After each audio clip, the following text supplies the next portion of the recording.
Gentlemen, the story you are about to hear is true. Only the names have been changed to protect the innocent. Dragnet.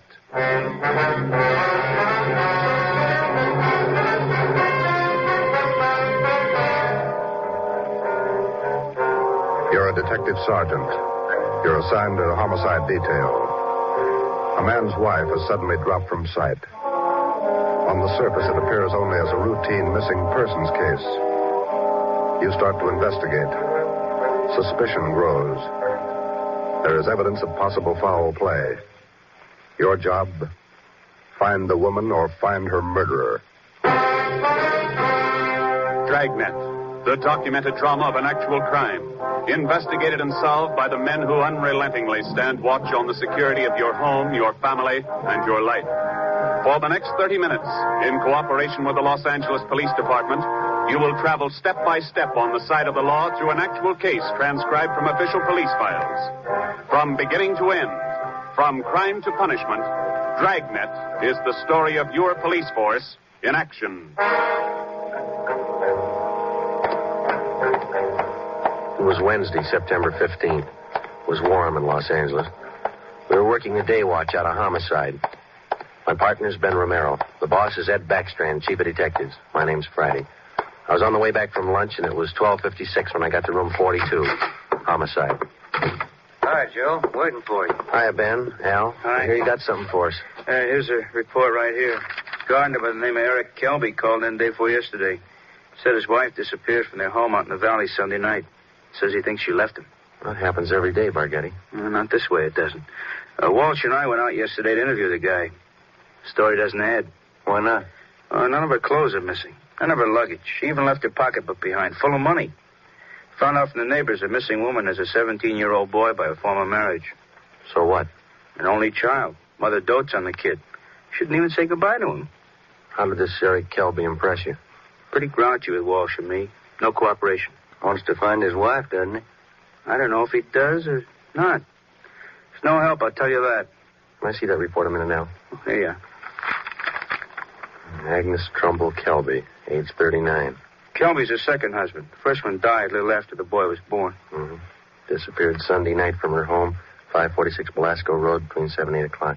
When did Kelby call in? Monday afternoon. Said he thought his wife might be spending the night with her sister. When he found out she wasn't, he called us. Did you meet the boy while you were out there, Barghetti? Yeah, that's another thing. Kid came riding in on a bike while we were talking to one of the neighbors. Tried to talk to him, but the old man came out hustling him inside the house. Then he starts eating us out. What'd he say? Told us it was our job to find his wife, not to go prying into his stepson's affairs. You got the names of Mrs. Kelby's relatives? Oh, yeah. Yeah, right over here. Sure wish we had a chance to talk to that boy. Yeah. How's it feel to you, Ben? I don't know. Notice anything else funny about the guy, Al? I don't know. Now, here's those names, Joe. Thanks. Kelby was upset, all right. For some reason, he didn't strike me as reacting the way a normal guy reacts when his wife disappears. All right, Al. How would you react? Barghetti's worrying again. Oh, now listen, boys. It's no fooling matter. This is one I'll bet on. It's a homicide. All right. How about a copy of this report? Yeah, where'll I get the phone? Missing persons, Barghetti. Who's that? Oh. Yes. Yes. About what? Oh, sure. All right, son. 4 o'clock. Yeah. Goodbye. That was Kelby's stepson. What do you want?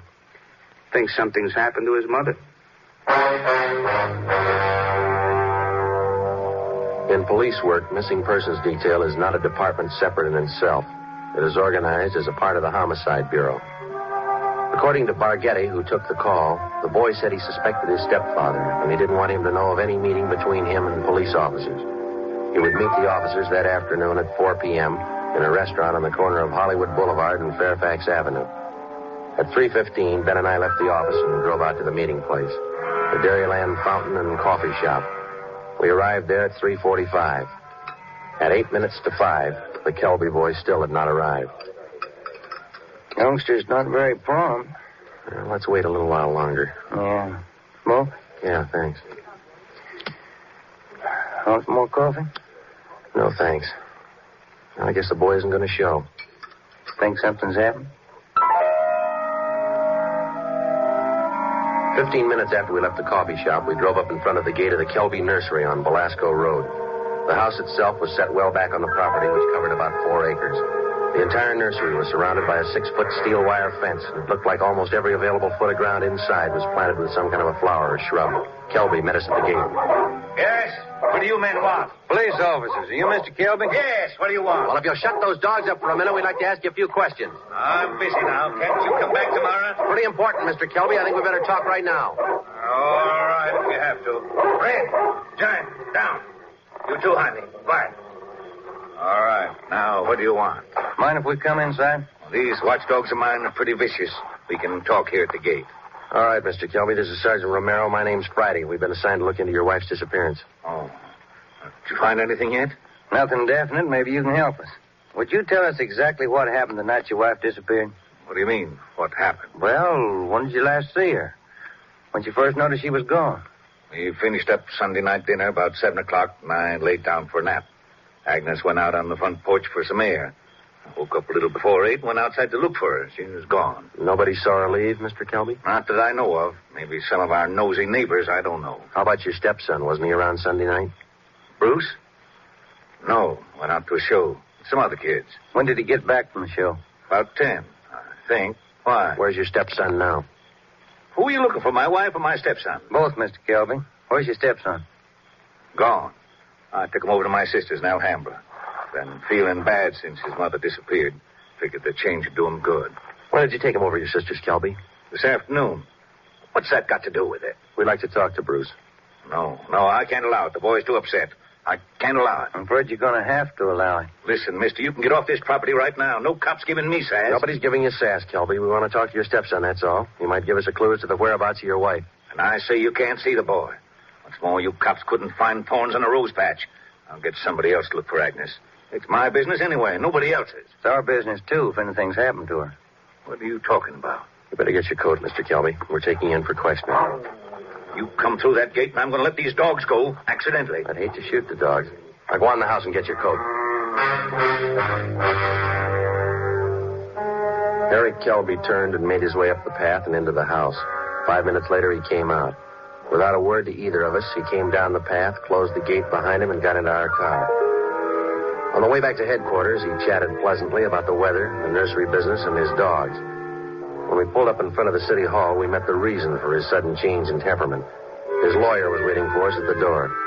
We took Kelby to one of the interrogation rooms. His lawyer tagged along. We tried to question him, but the lawyer objected to 2 out of every 3 questions we asked. It was hopeless, and we knew it. So did the lawyer. We released Kelby, but we did get the name and address of his sister where the stepson Bruce was staying. After they left, Ben and I got back in the car and drove out to Alhambra to check on the boy. Getty had this in pegged right, Joe. It's a real sleeper. Yeah. I'd like to know how the stepson missed that date with us this afternoon. Well, if the kid called us from the house, his stepfather could have overheard him. It's possible. Sister's house ought to be along this block, shouldn't it? Yeah, let's see. 1408, 1406. That is, Joe, a gray cottage, 1402. Right. Well, it's a nice-looking little place, isn't it? Well kept. Yeah, it's a nice neighborhood. I wonder how the lot prices run out here.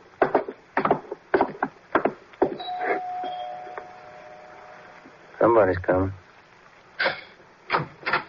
Yes, what is it? Police officers, ma'am. Are you Miss Kelby? Bertha Kelby. Yes, that's my name.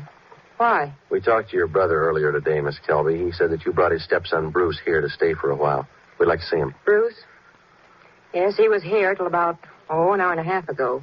I went to the store, and when I came back, he was gone. Have you any idea where he might be, Miss Kelby? Well, I telephoned my brother Eric's place just before you came to the door. He's not there.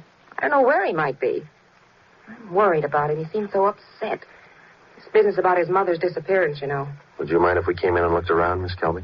Well, no, not at all. We went in and looked the house over from one end to the other. There wasn't a trace of the boy. We drove back to Kelby's nursery and satisfied ourselves the boy wasn't there. Then we came back to Alhambra and we kept an eye on Miss Bertha Kelby's home until midnight. No one came or went. At 5 minutes past midnight, the lights went off in the living room, and a few minutes later, in the back of the house. The next morning, when Ben and I checked in for work as usual at 8 o'clock, we met with Captain of Homicide, Frank Kearney. What makes you two so positive there has been any foul play in this Kelby thing? That's just it, Cap. We're not positive. It's a whole setup. It smells bad. For instance? That lawyer. If a man's innocent, he doesn't need a lawyer to sit with him in the interrogation room and tell him not to answer questions. Number two, that kid's telephone call. Maybe he doesn't get along with his stepfather. It happens, you know. Maybe he's trying to get back at him for something or other. Maybe. Then why is Kelby hiding him out? You sure he's hiding him out? No other way to take it, Cap. The Kelby woman walked away from her home Sunday night. Nobody saw her. She took nothing with her. No clothes, no luggage, no money. You checked with the family doctor? Yesterday. He told us Mrs. Kelby was in perfect health. We double-checked the Wanderer's file and the Repeater's file and missing persons. Couldn't find her name in either one. How about her relatives in town? Haven't had a chance to talk to him yet, Cap. We'll check him this morning. Well, one thing's certain. The woman couldn't have gone very far. We checked the sheriff's office, the jails, the hospitals. We've sent out a teletype and an APB. Every cop in the city has her description. She's been gone almost 4 days, but nobody's seen her. How does that add up to you? It doesn't. You better move on it. Check every one of Mrs. Kelby's friends and relatives. Right, Frank. Then try the neighbors. As long as I've been a cop, neighbors have been able to tell everything about anyone.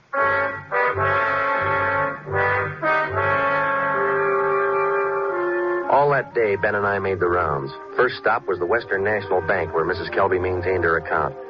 Her savings statement showed a total balance of $31,564.17. Her separate checking account had a balance of $842.71. At the Farmers Mutual, we found the record of an insurance policy issued to Agnes Trumbull Kelby. It was a 20-pay life policy covering the insured in the amount of $30,000. The beneficiary was listed as the insured son, Bruce Trumbull Kelby, if living upon the receipt of such due proof. If not, the insured's husband, Eric J. Kelby. By the time we finished checking her financial status, the odds were piling up fast. From only casual reports, we knew that Eric Kelby was a frugal man. If he was greedy as well, if he wanted or needed money badly enough to kill, then he had all the motives necessary to murder his wife. Maybe his stepson, too. Ben and I started to make the rounds of Mrs. Kelby's friends and relatives. Our first stop was at the apartment of Agnes Kelby's sister, a talkative maiden lady in her early 60s. Agnes just isn't that kind. Oh, I'm worried sick about this. I really am. And Bruce, the poor lad, he must be heart sick. And Eric, what does Eric say about all this? He says he thinks his wife left him. Left him? Why, that's ridiculous. How strange. Can you think of any good reason why your sister would leave Mr. Kelby? Why, no. They had tiffs, of course, small ones. But, of course, there was that argument about Bruce. The two of them always seem to be arguing about Bruce. How do you mean, ma'am? Oh, well, raising the boy and all, you know. The last time I talked to them, they were tipping about whether or not Bruce should be paid for working in the nursery for Eric. And the strangest thing, Eric seemed to be so upset about it all. Imagine. All on account of paying the boy a few dollars for good, honest work in that silly nursery. Well, you know, I'm the outspoken kind, and I just told Eric. Eric, I said, don't be an old meanie. Pay the boy. That was the extent of the information which Mrs. Kelby's sister had to offer. Next, we called on an aunt, Mrs. James D. Trumbull, 83 years old. She could hardly understand our questions, let alone answer them. She hadn't seen her niece, Agnes, in a year. After that, we paid a visit to one of Mrs. Kelby's friends, a Mrs. Lillian Humboldt. Well, I'm sorry, Sergeant, but I can't think of any good reason why she would leave him. Unless that silly business about Bruce got out of hand. You know, maybe Eric is just a little jealous of the boy. Next, we called on Daisy McLeod, who worked as a day maid for Mrs. Kelby. Officer, what Mr. and Mrs. Kelby thought, what they said, what they did, it's none of my business. I come in the morning, I do my work, I do it well. I'm not the nosy type, and I don't pry. I take half an hour for lunch, and when I'm through, I take my pay, and I don't expect tips, and I take the bus home. I'm not the peeking through the keyhole kind, sneaking around corners listening. But what I couldn't tell you about that man. Exactly what do you mean, Miss McLeod? Oh, he's a hard man, you know. They're always arguing about the boy. Bruce this, Bruce that. He's a nice boy, I think. He's never done anything to me. Oh, but the arguments. Him and her all the time. Should the boy be paid for working? Shouldn't he? Why? Why not? When Ben and I finished with a list of Mrs. Kelby's friends, relatives, and employees, we started out on the neighbors. None of them saw Mrs. Kelby after 6 p.m. the night she disappeared. 2 of the neighbors said they saw the porch light burning after 7 p.m., but both said the porch was empty. Mrs. Kelby was not sitting in her chair at the usual time after dinner. According to them, that was one of her habits. It was 10 minutes to 6 by the time Ben and I got back to the office. The light was still burning in Captain Kearney's office. Full day, Joe. A lot of mileage. Yeah. I wonder what the captain's hanging around for. Let's find out. Get anything? Pretty good luck, Cap. Good. I've got some more for you. Just walked in 5 minutes ago. What do you mean, Frank? Who walked in? Bruce Kelby. He's waiting in the next room.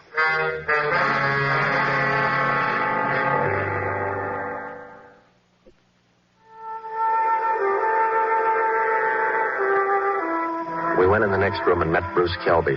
He was small for a 17-year-old, dark-haired, and a little on the sickly side. He told us that he couldn't keep the date he made with us on the phone because his stepfather apparently did overhear the conversation and drove him directly to his sister's home in Alhambra. We asked him why he was so sure that his stepfather was responsible for his mother's sudden disappearance. For one thing, all three of us usually go to the early show on Sunday night. Eric, Mom, and me. But last Sunday, Eric said he wasn't feeling good and he wanted Mom to stay home and take care of him. Then he told me to go on ahead to the show, so I did. What time did you get home, son? About 9:30, 9:45. And what was your stepfather doing when you got home? Sitting in the living room reading the paper. Did you notice anything unusual about the way he acted? He was nervous and jumpy, more than usual, I think. Anything else? Yes, sir. When I came in through the front yard, I noticed the dogs had mud all over their paws. They'd been out somewhere in the nursery plots. And they won't go out in the plots unless Eric's with them. He doesn't want them to trample the seedlings. What would your stepfather be doing out in the nursery at night? Does he usually do some work at night? No, sir. None of the plots are even lighted. Only the greenhouses. And the paths in the greenhouses are usually graveled, aren't they? No mud around. It's my job to see that the greenhouse paths are kept graveled. I know they're not muddy. I fixed them the day before, Saturday. What do you think it means, son? What? I don't know. I don't want to think about it. I just know he's done something. He's done something to her. Did your stepfather give you any reason for keeping you away from the police officers the other day? No, sir. He said people were getting nosy, and he said it might be better for me over at Aunt Bertha's. She's his sister. Do you think your Aunt Bertha might know where your mother is? No, we hardly ever see her. We don't know her well at all. We've heard your mother and your stepfather argued about whether you should be paid for your work in the nursery. When I started to work for him, he promised he'd pay me. I was saving up to buy a 31 Model A. And then after a couple of months, when he didn't pay me, I asked him. He told me I ought to be glad to work for him for nothing. And your mother argued with him over that? Sure, it was her money that bought the nursery anyway. How'd you get away from your aunt's place last night? Well, Bertha had some shopping to do, and she left me alone. She locked the door to my room. Even the screen over the window in my room was nailed down, but I kicked it out and got away. I stayed at a friend's house last night. Thought about where you're going to stay tonight? I don't know. But I'm not going home. And I'm not going back to Bertha's place either. I'll get a room. How'd you like to stay at my house a few days? Sure nice of you, sir. Maybe I'd better not. Mom might not like it. Oh, I'll take care of that. Now let's hop out and get some dinner. Sure darn nice of you, sir. All right, son. Come with me.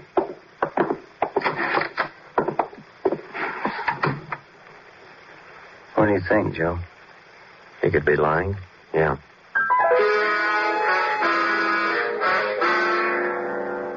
Now what, Cap? Shall we bring Kelby in again? No, not yet. He's found out by now from his sister that the boy's gone. He probably figures the police station is the first place he'd come. Wouldn't do much good pulling him in now, Ben. We couldn't even question him. 10 to 1 his lawyer'd be waiting for us when we got back. That's the problem. How do we get to this Kelby without his lawyer finding out? Well, what about the early morning, Cap? Say tomorrow, about 5 or 6 a.m. Think you'd be looking for us then? Yeah, that might do it. We can just get by that pack of hounds he owns without waking the whole neighborhood. Might work. If we could just question him alone, I got an idea it wouldn't take much to make him cop out. All right, give it a try. Get out there in the early morning and bring him in for questioning as quietly as possible. I'll be in at 6 a.m. If you want me before then, call me at home. All right, Frank. Kelby's got a smart lawyer. It's going to be plenty hard to convict him without a body and corroborating evidence. He's got 4 acres out there, Cap. You can hide a lot of bodies in 4 acres. Well, that's what I mean. This case isn't ending. It's just beginning. The next morning, Ben and I met at the office about a few minutes past 4 a.m. We had a cup of coffee and a donut at an all-night restaurant, and then we started for the Kelby place out on Belasco Road. We took 4 pounds of fresh horse meat with us to keep the dogs quiet if they raised a fuss. It was 28 minutes past 4 when Ben pulled the car to a stop a few hundred feet from the gate to the Kelby nursery.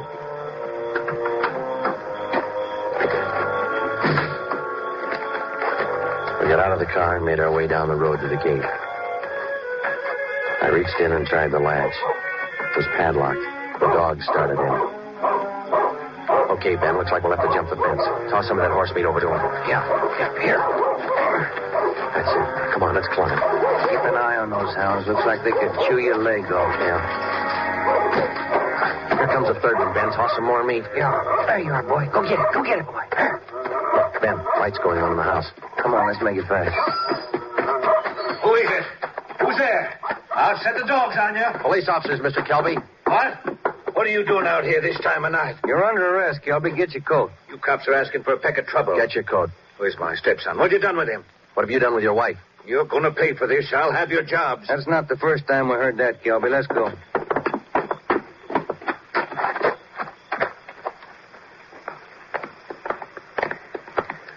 Lights burning in the captain's office. Yeah. All right, Kelby, in here. You pay for this, mark my word. Ben, take him in the office here and stay with him. I'll see if Frank's in yet. Right, Joe. Come on, Kelby, inside.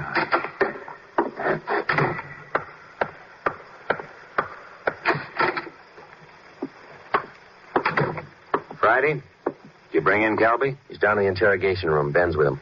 Somebody saw you. Don't think so. They must have. Kelby's lawyer's sitting in the next room.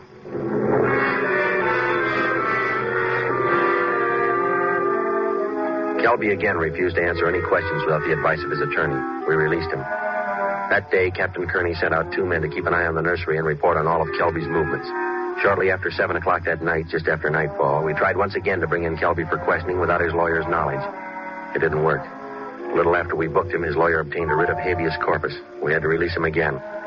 The 2 men assigned to stake out the Kelby place reported definitely that somebody was tipping the lawyer whenever unknown visitors showed up at the nursery and drove off with Kelby. There was nothing we could do about it. The next morning, Kearney came up with a lead. I had a long talk with the boy last night. Accidentally, I think he's given us a pretty good lead. Yeah? There's only one way we'll ever get a conviction. That's by finding the body and evidence to tie Kelby in. Yeah, that'll do it. Where do we start looking? In a new rose bed next to one of the greenhouses in Kelby's nursery. The kid came up with it last night. How come? First, Kelby's crazy about saving $1 and making one. Yeah. In the nursery trade, especially where you have a limited area to work in, like Kelby, you cultivate every foot of ground. Every bit of soil you got is planted with something. Kelby's not the type to waste anything. Especially he's not the kind that would let ground lie fallow when he could plant something that might bring in a few dollars next season. Bruce tells me his stepfather has every inch of those 4 acres planted. Every inch. Except a 6 by 9 foot plot of ground in that rose garden. Oh, it sounds like a long shot to me, Frank. The boy said he prepared that piece of ground for planting late Saturday afternoon. His stepfather wanted it ready for Sunday morning. The plot of ground's still vacant. Might have planted it yesterday, Cap. When's the last time you checked? Before I came to work this morning. I called the men on stakeout next to the nursery. They told me the plot's still empty. It's worth a chance, Frank. When do we look it over? Tonight. I don't want Kelby or his lawyer to know a thing until we find that body. Well, how are we going to work it? We'll order up a crew from the crime lab. They can take probings through that plot and all around it. They can tell us without any guesswork how deep that ground's been worked over lately. When do you want to start? Be here in the office at 8:30 tonight. If my hunches are any good, we'll find the body.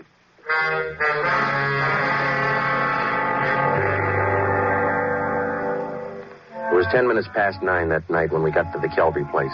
Lieutenant Lee Jones and his assistants, Kearney, Ben, and 2 other men from homicide. The men on stakeout told us that Kelby had left about 20 minutes before in a dark blue coupe. Ben brought along the usual supply of horse meat for the dogs, so we didn't have any trouble there. We found the empty plot of ground in the rose bed next to the greenhouse, exactly as Bruce described it to Kearney. Ground's been worked over all right, boys. At least 4 to 5 feet down. All right, Lee, let's start digging. Romero, take care of the dogs. Watson, grab one of these shovels. Right, Cap. Hey, Kelby said these dogs were vicious, didn't he? Yeah, why? Look at these hounds. They're no more vicious than a lively coal. Look. Higgins, get that light over here, will you? Thanks. What is it, Lee? Let me see. Teeth. Set of false teeth. Been in the ground long? Don't think so, judging from the shape they're in. How far down would you say you are, Lee? A couple of feet. Ground's real soft. Lee, come here a minute. What is it? Body. Here's the shoulder. All right, you men over here with Watson. Get the dirt off the face. Romero, you got a picture of the Kelby woman? Yeah, Cap. Let's see. Oh, here it is. Thanks. Get the light down here. Hunch paid off, Frank. That's her.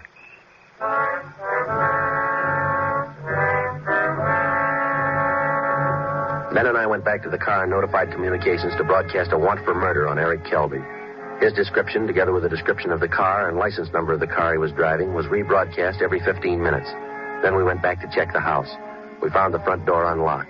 We went inside and looked around. In one bedroom, we found clothes scattered over the bed and the floor.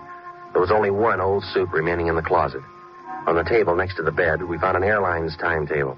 We got to the phone and notified communications to alert all police details at railroad stations, bus terminals, and airlines, and then to send out an APB on the teletype. After that, we checked with the airlines. One of them told us that a man answering Kelby's description had booked passage for Mexico City. The plane was scheduled to take off at 10:40 that night from Burbank Airport. Ben's watch said 4 minutes past 10. We called the detail at the airport and alerted them. Then we drove over to check in person. It was 10:35 p.m. when Ben and I took up our positions just inside Gate 3, where passengers were boarding Flight 72 for Mexico City. He's cutting it close, Joe. Got about 4 minutes more to make that plane. We waited. The crowd got thicker as departure time came closer. At 10:39, Eric Kelby came through the main entrance, across the terminal, through Gate 3, into a pair of handcuffs. I don't understand. What does this mean? We found your wife's body, Kelby. What? I don't know what you're talking about. In the rose patch next to the greenhouse. Your lawyer can't help this time. Mexico City. Would have been a nice trip. Expensive. I'll plead insanity. I didn't know what I was doing. Be a nice vacation next year, Joe, Mexico City. I'm going to talk to my wife about it. I didn't mean it. She slapped me. We were arguing about the boy. I didn't mean it. I don't know if you did or not, Kelby, but you killed her. Come on. You missed your plane.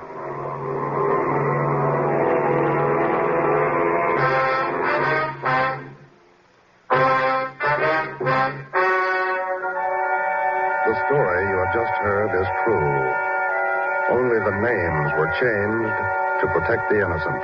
Eric Kelby was tried and convicted of murder in the first degree. He is now awaiting execution in the lethal gas chamber at the state penitentiary.